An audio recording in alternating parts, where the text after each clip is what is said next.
It's a remote, mountainous area, sometimes as violent as it is mysterious. The women were at the wrong place at the wrong time. The massacre's victims were all U.S. citizens from a settlement about 70 miles south of the Arizona border.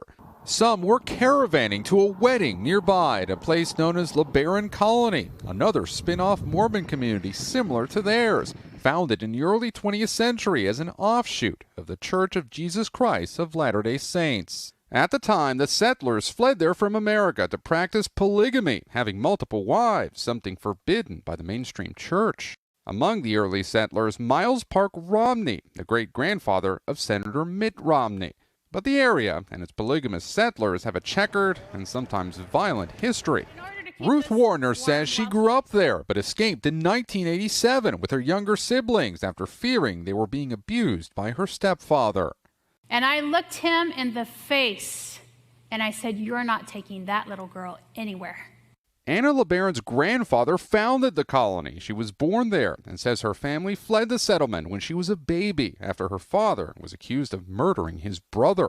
Since then, she says the community has changed. There are still people in the LeBaron colony who practice polygamy today. Not all of them do, and the colony has been Americanized over the years. It's also a place where the Sinaloa cartel has been in a turf war. The same cartel once led by the notorious drug lord El Chapo Guzman. We saw the remnants of his violent capture in 2016. Bullet holes all over the walls. In 2009, Benjamin LeBaron, a prominent member of the LeBaron clan, was murdered after publicly denouncing the drug cartel. We all know that the drug cartel is there and it's bad and it's not getting any better. Though authorities have yet to confirm details about the gunman here, relatives suspect this attack was random and their family was not a target. The risks involved in traveling on the roads in Mexico mean that this is a possibility, and our family is not the first one to experience this in Mexico.